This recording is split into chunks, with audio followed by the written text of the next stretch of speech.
नमस्कार सभी को। मैं Navneet Gautam's classes of physics में आप सभी का स्वागत करता हूं। तो टीजीटी, पीजीटी, जीआईसी, DSSB और इस टाइप के जितने भी आपके एग्ज़ाम हैं उन सभी के लिए आपको मैंने कहा था कि प्रीवियस ईयर जो आपके पेपर्स हैं टीजीटी और पीजीटी के, उन्हें हम सॉल्व कराएंगे। तो इसी सीरीज़ में आपका टीजीटी का पेपर चल रहा है, टीजीटी 2001 का। तो उसके 10 क्वेश्चन मैंने आपको करा दिए थे। आइए आज के लेक्चर में क्वेश्चन नंबर 11 से स्टार्ट करते हैं। तो आप देखें, आपके सामने क्वेश्चन नंबर 11 बोर्ड पर होगा। क्वेश्चन नंबर 11 में इसने कहा the efficiency of A Carnot engine. जो कार्नोट इंजन है उसकी एफिशिएंसी यानी कि दक्षता। तो दक्षता दे रखी है। क्या कहा? The efficiency of A Carnot engine operating with reservoir, यानी दक्षता निकालनी है, एफिशिएंसी। तो ऑपरेट हो रहा है reservoir temperature of 100 degree Celsius and -23 degree Celsius. तो इस तरीके से आपको ये जो क्वेश्चन दे रखा है ये आपका कार्नोट हीट इंजन का है। ठीक है जी। तो कार्नोट हीट इंजन आपका 11th क्लास में भी है और BSc में भी है। थर्मोडायनेमिक्स का क्वेश्चन है। ठीक है जी। थर्मोडायनेमिक्स में आपने पढ़ा हो कार्नोट इंजन या कार्नोट हीट इंजन। कार्नोट उसमें इंजन भी आप इसे कहते हैं, कार्नोट साइंटिस्ट का नाम है। तो इसमें देखो किस तरीके से रहता है, मैं आपको बता दूं। ये रहती है आपकी हॉट बॉडी, जिसे आप गर्म वस्तु कहते हैं। इसका टेम्परेचर T1 होता है। इस तरीके से ये होता है वर्किंग सब्सटेंस। ठीक है, जिसे आप कार्यकारी पदार्थ कहते हैं।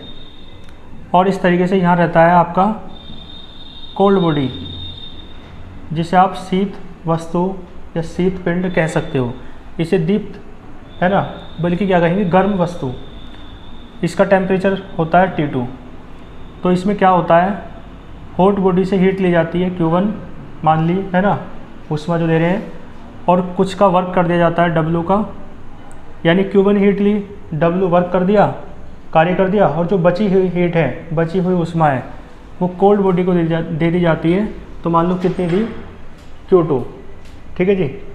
तो T1 टेम्परेचर हॉट बॉडी का, T2 टेम्परेचर कोल्ड बॉडी का। इसे हॉट बॉडी को आप सोर्स भी कहते हैं, इसे आप सिंक भी कहते हैं। ठीक है जी। तो सोर्स और सिंक का जो टेम्परेचर है वो आपको दे रखे होंगे। देखो अब पढ़ो क्वेश्चन। इसने कहा 100 डिग्री सेल्सियस पर स्रोत। ठीक है जी।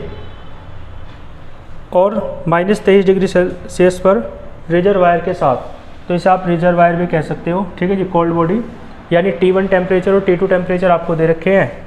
तो आप देख सकते हो T1 बराबर कितना है, 100 डिग्री सेल्सियस, और ये T एब्सोल्यूट टेम्परेचर होता है, जिसे आप परम ताप कहते हैं। इसे आप केल्विन में बदलते हैं। तो 100 प्लस 273 आपको ऐड करना पड़ेगा।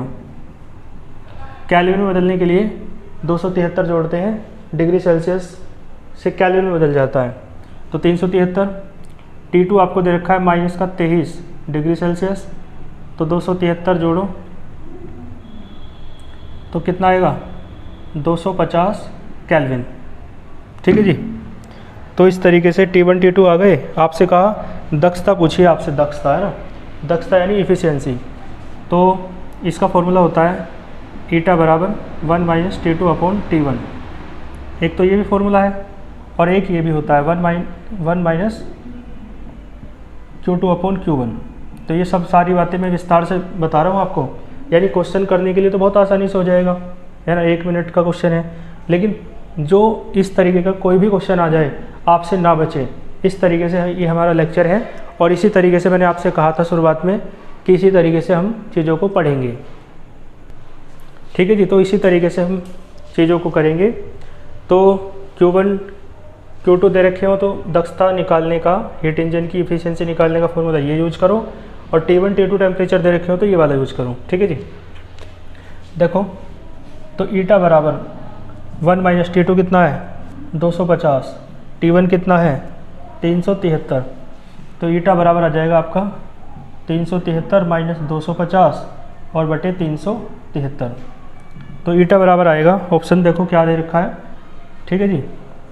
ऑप्शन आपका इस तरीके से दे रखा है, तो घटा लो, तो देखो 373 में से 50 गए 323 और ये बचेगा 123 ऊपर, और ये बटे में 373, तो इसे ऐसे लिख लो आप 100 प्लस 23 और बटे 373, ठीक है जी। इस तरीके से आपको दे रखा है, देखो ऑप्शन नंबर आपका बी करेक्ट हो जाएगा ना, क्लियर है। तो इस तरीके का ये आपको पहला क्वेश्चन मैंने आपको कराया, इससे रिलेटेड सारी बातें मैंने आपको बता दी है, ठीक है जी। चलो स्क्रीनशॉट ले लो। इसके बाद क्वेश्चन नंबर 12 पे चलते हैं। थर्मोडायनेमिक्स का क्वेश्चन था ये, जिसे आप ऊष्मागतिकी कहते हैं हिंदी में। इसके बाद है आपका क्वेश्चन नंबर 12। क्वेश्चन नंबर 12 में देखो क्या कहा, पढ़ो, आपके सामने स्क्रीन पर होगा। इसने कहा यदि एक परमाणु गैस है ना 1 मोल है, मोनो एटॉमिक गैस, ठीक है जी, मोनो एटॉमिक गैस दे रखी है। तो मैं आपको बता दूं, मोनो एटॉमिक गैस, ठीक है जी, जिसे आप एक परमाणु गैस कहते हैं, यानी ये किससे बनती है, एक परमाणु से। इसके लिए देखो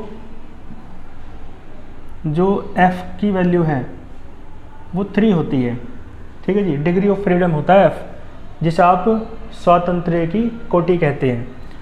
और डाईएटॉमिक के लिए, डाईएटॉमिक जो होता है आपका डाईएटॉमिक गैस, द्विपरमाणु जो 2 परमाणु से बनती है, 2 एटम से बनती है, इसके लिए F की वैल्यू 5 होती है, ठीक है जी। और जो आपकी ट्राई एटॉमिक है, ठीक है जी, उसके लिए F कितना होता है आपका 6 होता है।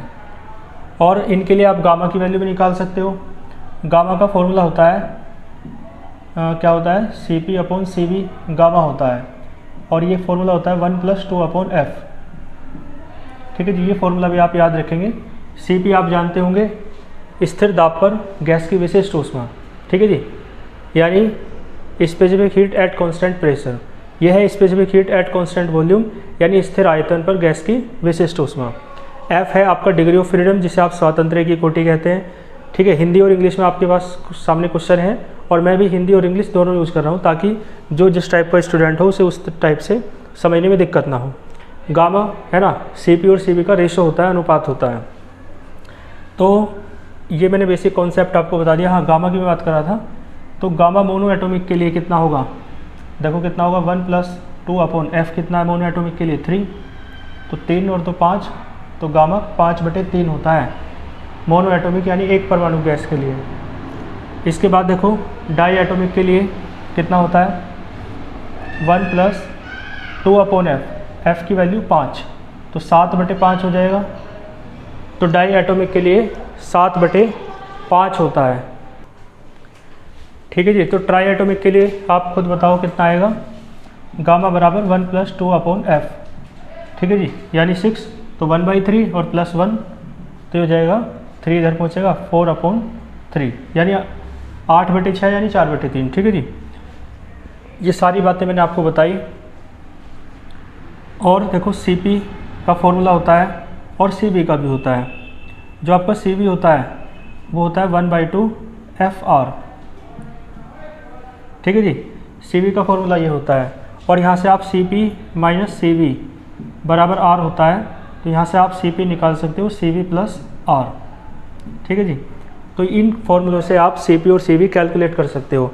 अब आप क्वेश्चन पढ़ो, देखो 1 मोल है मोनो एटॉमिक गैस के, यानी एक परमाणु गैस है, गामा दे रखा है ना, ना भी दे तो मैंने बताया गामा की वैल्यू आपको याद रखनी है, और F की वैल्यू भी याद रखनी है मोनो एटॉमिक के लिए, डाई एटॉमिक के लिए, ट्राई एटॉमिक के लिए, ठीक है। तो F की value monoatomic, diatomic, triatomic के लिए, और गामा की वैल्यू 5/3, 7/5, 4/3, ये भी याद होनी चाहिए। ना भी याद हो तो निकालनी आनी चाहिए, तुरंत निकाल लो। तो गामा 5/3 दे रखा है, ठीक है, दे क्या रखा है वो होता ही है, आप याद रखो, क्लियर है।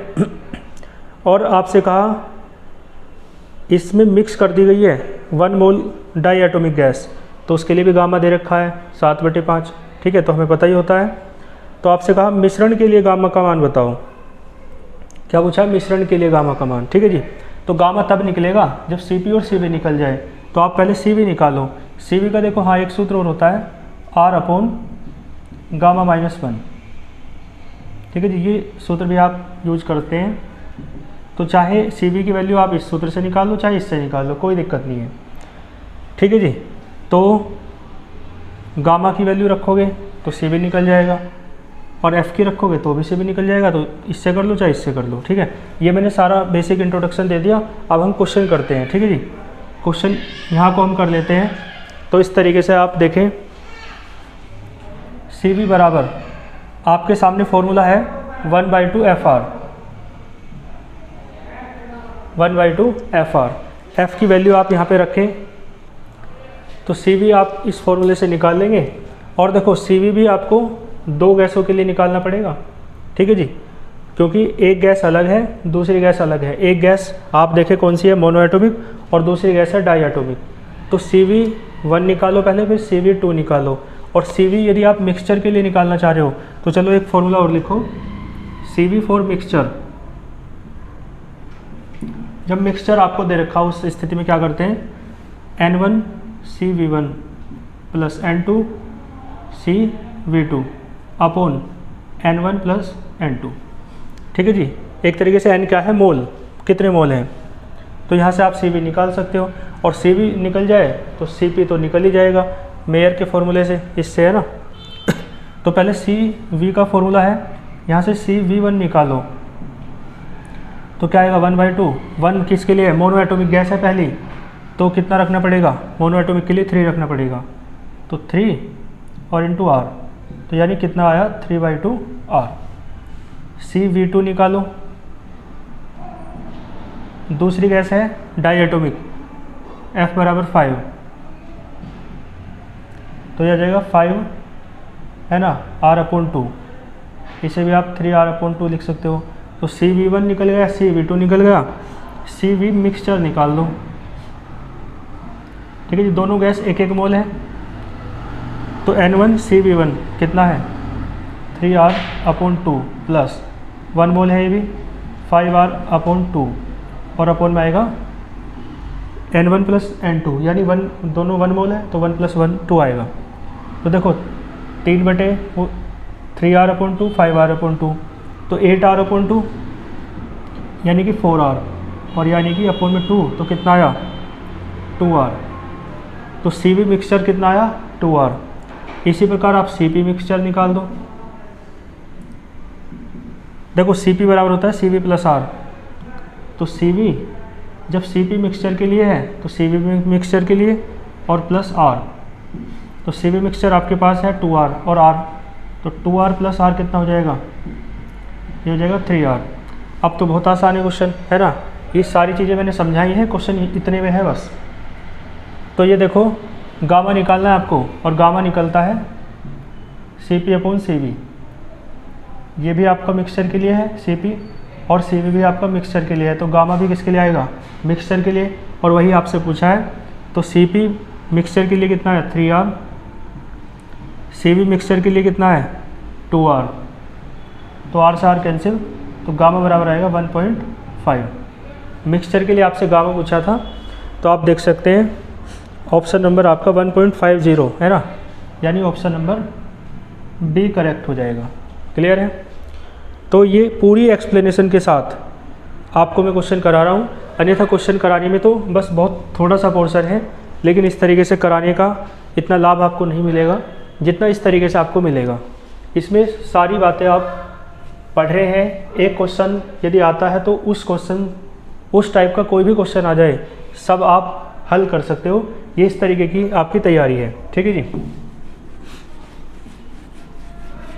इसके बाद चलते हैं क्वेश्चन नंबर 13 की ओर। क्वेश्चन नंबर 13 आपके सामने होगा बोर्ड पर, आप लोग देखें। क्वेश्चन नंबर 3 में आपसे कहा कि कुंडली है एक, है ना, उसमें फेरों की संख्या दे रखी है, नंबर ऑफ टर्न्स इन ए कोयल कितनी दे रखी है, कैपिटल N। ठीक है जी, कैपिटल N है नंबर ऑफ टर्न्स, कुंडली में फेरों की संख्या। तो आपसे पूछा है सेल्फ इंडक्टेंस जो है कुंडली के लिए, कोयल के लिए सेल्फ इंडक्टेंस यानी स्वयं प्रेरकत्व वो क्या होगा। तो सेल्फ इंडक्टेंस जो होता है स्वयं प्रेरकत्व के लिए, है ना, उसे एल से आप डिनोट करते हैं स्वयं प्रेरकत्व को, जिसे आप क्या कहते हैं, स्वयं प्रेरण गुणांक भी कहते हैं, और जिसे आप इंग्लिश में कहते हैं सेल्फ इंडक्टेंस या सेल्फ इंडक्शन कांस्टेंट। ठीक है जी। तो आपसे पूछा है जो वैल्यू है सेल्फ इंडक्टेंस की वो वेरीज यानी किसके समानुपाती होती है, क्या होता है, कैसे होता है। ठीक है, इस तरीके से। तो इसका फॉर्मूला आप याद रखेंगे, ये 12th में था, n²A/L। ठीक है, ये किसके लिए है, फॉर कोयल, ये कोयल के लिए है, कुंडली के लिए है। तो कुंडली के लिए सेल्फ इंडक्टेंस का फॉर्मूला ये होता है μ0 आप जानते हैं, परमेबिलिटी होती है फ्री स्पेस या एयर की, n क्या है, नंबर ऑफ टर्न्स है, फेरों की संख्या, a है अनुप्रस्थ क्षेत्रफल कुंडली का, है ना, क्रॉस सेक्शनल एरिया, और l है उसकी सोलेनोइड की लेंथ, वो कुंडली की लेंथ, कुंडली यानी कोयल की लेंथ। ठीक है जी, लंबाई। तो इस तरीके से आपसे पूछा है किसके अनुक्रमानुपाती है, तो किसके हो जाएगा, पहला ऑप्शन, दूसरा, तीसरा, चौथा। देखो n² के डायरेक्टली प्रोपोर्शनल है, यहाँ से आप देख सकते हैं। तो कौन सा ऑप्शन करेक्ट हो जाएगा, ऑप्शन नंबर सी। ठीक है जी, स्क्रीनशॉट ले लो। इसके बाद क्वेश्चन नंबर 4 पे चलते हैं।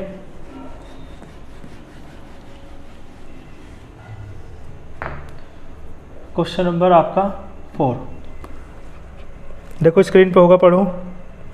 आपसे कहा जो गैस लो है, गैस लो जो है यानी आइडियल गैस का जो लो है, PV बराबर वो PV/T दे रखा है, PV/T बराबर क्या दे रखा है, कांस्टेंट।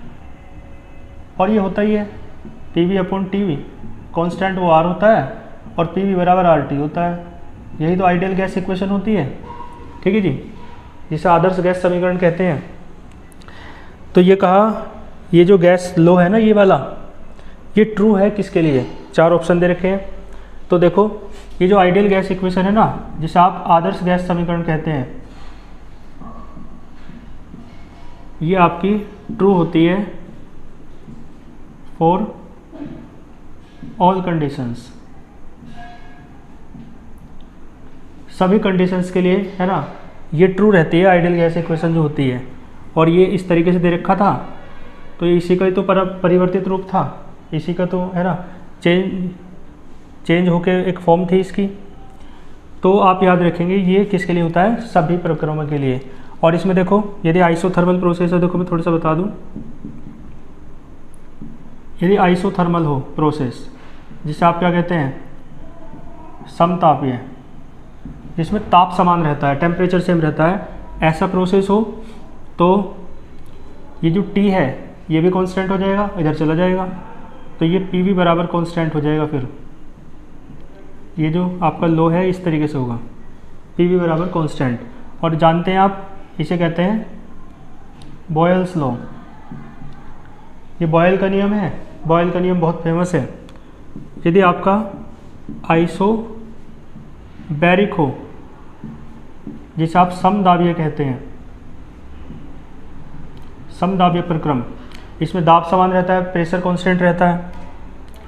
तो समदाबीय प्रक्रम में, है ना, जो आपका प्रेशर है वो कांस्टेंट हो जाएगा, तो प्रेशर कांस्टेंट होके इधर पहुंच जाएगा, तो V/T बराबर हो जाएगा कांस्टेंट। क्लियर है। इधर देखो, यदि आपका रुद्धोष्म प्रक्रम हो, जिसे आप क्या कहते हैं,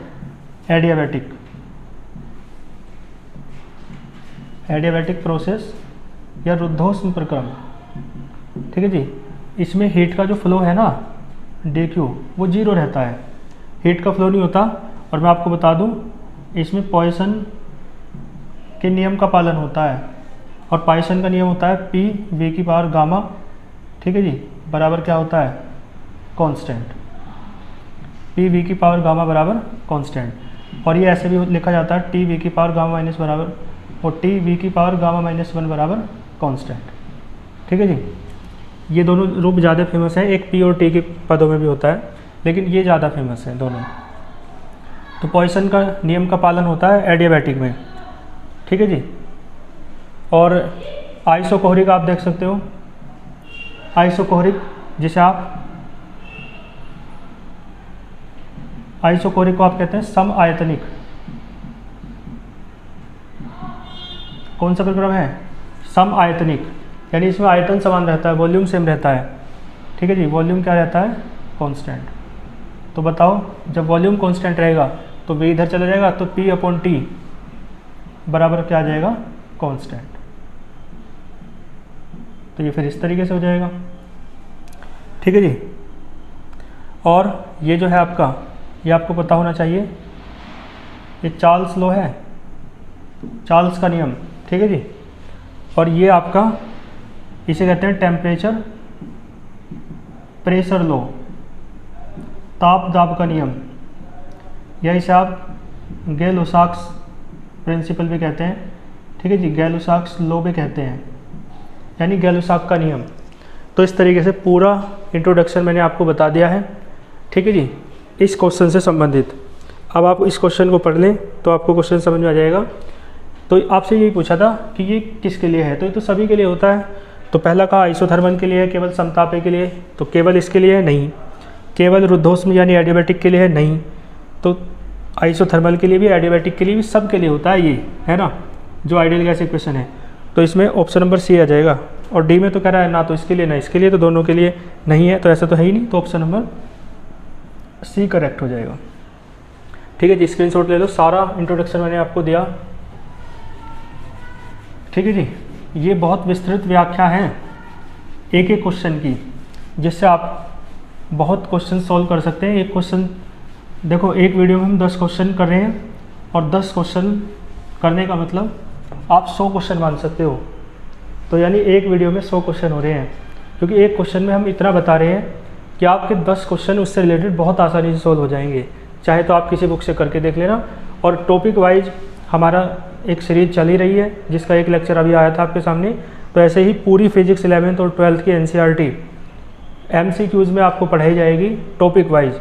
तो इन क्वेश्चन को आप कर लोगे तो फिर वहाँ पे देखना कितने आसान लगेंगे आपको क्वेश्चन, या वहाँ पे कर लोगे तो ये आसान लगेंगे। दोनों एक दूसरे के पूरक हैं। इसके बाद है क्वेश्चन नंबर आपका 15। क्वेश्चन नंबर 15 में आपसे कह रहा है, एक तार को धीरे धीरे गर्म किया जाता है तो ताप वृद्धि होगी, जब ताप बढ़ेगा तो पहले कैसा दिखेगा। ठीक है जी, इस तरीके का क्वेश्चन है, इंग्लिश में भी आप पढ़ सकते हो। ठीक है जी। तो आप एक लॉ जानते हैं जिसे वीन्स डिस्प्लेसमेंट लॉ कहते हैं। ठीक है जी, हिंदी में कहते हैं वीन का विस्थापन नियम। तो ये विस्थापन नियम है, वीन का विस्थापन नियम है ये। और जो विस्थापन नियम है आप जानते होंगे, λm/T बराबर होता है b। यानी आप देखेंगे तो λm जो है वो आपका व्युत्क्रमानुपाती है, इन्वर्सली प्रोपोर्शनल है किसके? T के, टेम्परेचर के। इसका मतलब है जैसे जैसे टेम्परेचर बढ़ेगा तो λm क्या होगा? घटेगा। ठीक है जी, इन्वर्सली का रिलेशन है। और आप जानते होंगे ये क्रम आपको याद होगा, विब ग्योर का ये क्रम है ना। तो इसमें जो है ना टेम्परेचर बढ़ता है, तो ये टेम्परेचर बढ़ता है तो इस तरीके से आता है, टेम्परेचर नीचे को बढ़ेगा और जो वेवलेंथ है,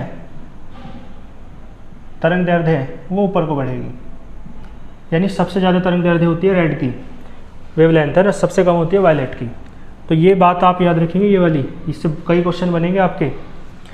तो अब आप खुद बताओ, जैसे जैसे टेम्परेचर बढ़ेगा, तो टेम्परेचर बढ़ना स्टार्ट हुआ है, ठीक है जी, तो टेम्परेचर अभी कम है, मतलब अभी तो और बढ़ेगा ना। तो सबसे कम है टेम्परेचर, तो सबसे कम है तो वेवलेंथ क्या होगी? सबसे ज़्यादा। ठीक है जी, टेम्परेचर सबसे कम है, ऊपर यहाँ से बढ़ना स्टार्ट हो रहा है ना, तो वेवलेंथ क्या है? सबसे ज़्यादा। जब टेम्परेचर सबसे ज़्यादा हो जाएगा, नीचे आते आते बढ़ता बढ़ता, तो वेवलेंथ सबसे कम हो जाएगी, कैसे हो जाएगी? वायलेट। लेकिन अभी उसने कहा सबसे पहले टेम्परेचर कितना होगा, वो मतलब सबसे पहले कौन सा कलर होगा, कह रहा है ना यह पहले दिखेगा, सबसे पहले कौन सा रंग दिखेगा। तो जब टेम्परेचर बढ़ना स्टार्ट होगा तो सबसे पहले कौन सा रंग दिखेगा? रेड, फिर ऑरेंज, फिर वायलेट, फिर ग्रीन, ब्लू, इंडिगो, और ये येलो है ना, और ये वायलेट। ठीक है जी, तो सबसे पहले कैसे दिखेगा? रेड। रेड में ऑप्शन नंबर कौन से में है? ए में। कॉन्सेप्ट समझ में आया आपको? चलो, तो ये आप याद रखना, क्वेश्चन नंबर 15 था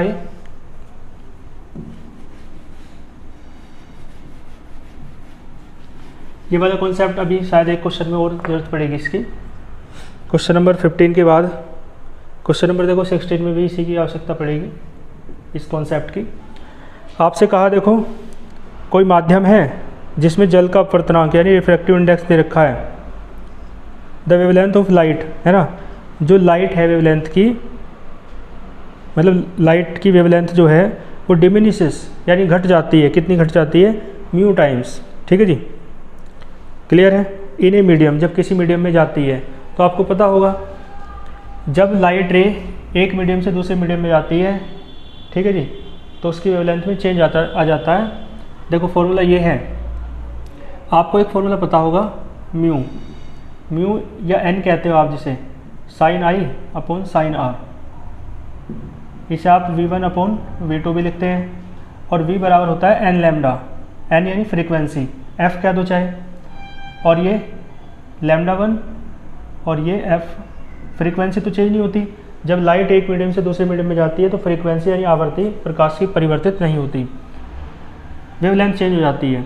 F से F कटेगा तो इसका मतलब यहाँ से एक फॉर्मूला आता है लैम्डा 1 अपॉन लैम्डा 2।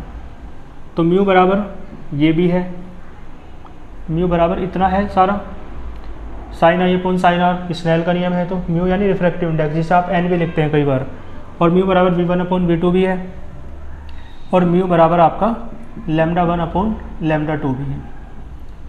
ठीक है जी।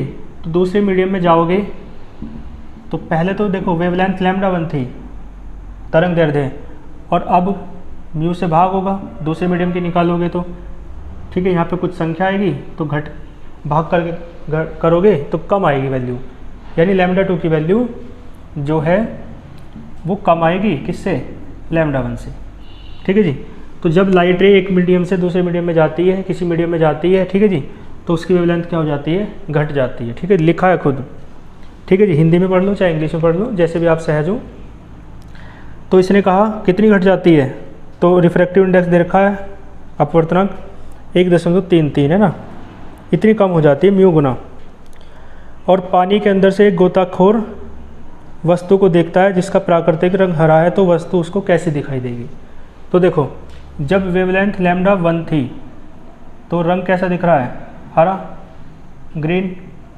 लेकिन जब वेवलेंथ लैम्डा 2 हो गई, ठीक है जी, क्योंकि ध्यान देना एक माध्यम है जल जिसका अपवर्तनांक है 1.33, और इसमें कह रहा है में प्रकाश की तरंग दैर्ध्य म्यू गुना कम हो जाती है। कम हो गई वेवलेंथ म्यू टाइम्स वाटर में जाने पर, है ना। तो गोताखोर जब उसे देखता है तो उसे, तो देखो ये एयर है ना, और ये वाटर है। यहाँ पे वेवलेंथ थी लैम्डा 1 और यहाँ पे कितनी है? लैम्डा 2। तो गोताखोर तो अंदर है ना, तो उसे कैसे दिखाई देगी वेवलेंथ लैम्डा 2?